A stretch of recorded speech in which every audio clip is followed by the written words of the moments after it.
नहीं हो जाता। महोदय, कानपुर के 15 लाख निवेशकों सहित देश के 50 करोड़ से अधिक निवेशकों के हितों के सर ये निवेशक Sahara group of companies and societies के हैं, जिनका ये लोड एक ही कारण है पुलिस का एक ही मिनट में हो गया। भ्रष्टाचार। इसके विरुद्ध न्याय और प्रशासनिक जवाबदेही की मांग को लेकर आज 9 अक्टूबर 25 को आमरण अनशन पर बैठ रहा हूं। इसमें सहारा समूह के विरुद्ध काकादेव थाना एवं गोविंद नगर थाना में प्राथमिकी संख्या 355 और 466 नवंबर 2021 में मैंने दर्ज कराई। 1 लाख पन्नों की मैं सबूतों के, लेकिन जबकि मामला बहुत बड़ा है, 250 लाख करोड़ का है, पूरे देश का जुड़ा हुआ है। अकेले कानपुर में 1 लाख करोड़ से अधिक लूटा गया है, पूरे देश के 50 करोड़ लोगों को और कानपुर के 30 लाख लोगों को लूटा गया। लेकिन 4 साल बीतने पर भी थाना Kakadev, ACP, DCP, commissioner police ने कोई कार्रवाई नहीं की और मामला ठंडे बस्ते में पड़ा है। Banning of unregulated deposit scheme 2019, जिसको वर्तमान सरकार इसी मामले को लेकर के लाई, जो कि वर्ष 1978 से लागू है, price sheet and money circulation act के साथ। बर्ड्स एक्ट, तो शॉर्ट में बर्ड्स एक्ट बोलेंगे।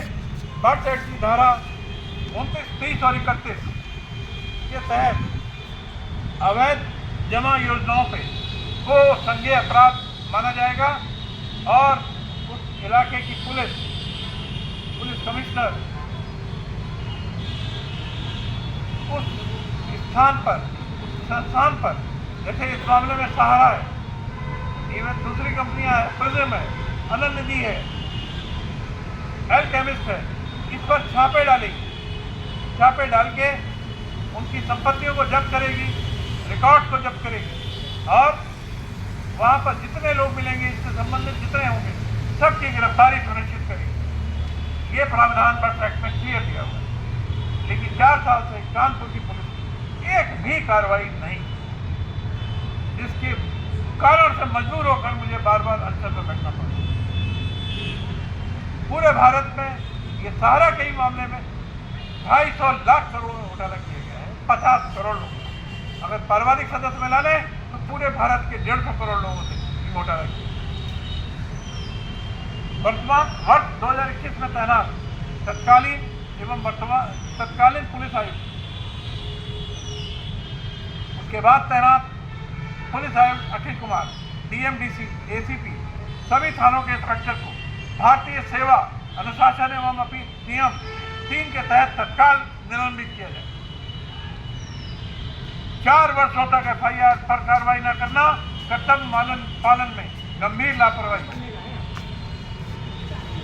सारा समूह की देश विदेश में स्थित संपत्तियों को जब्त करने का कार्य ईडी को सौंपा जाए। इससे पुलिस की महत्वपूर्ण भूमिका है। निवेशकों को उनका धन वापस दिलाने एक पारदर्शी मुआवजा योजना बनाई जाए।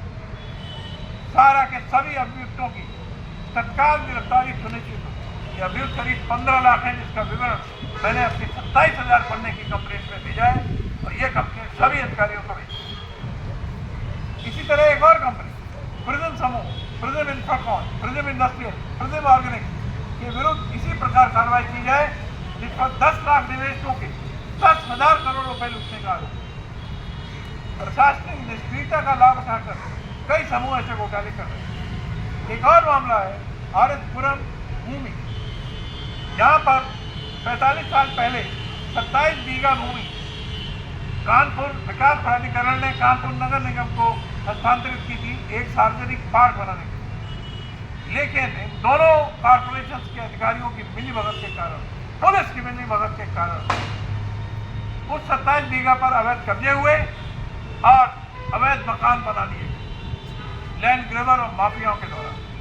मेरे अनशन करने पर कुल 2-2.5 बीघा जमीन पर एक पार्क बन पाया है, जो कि इतने बड़े कांड में आंसू पोछने जैसा है।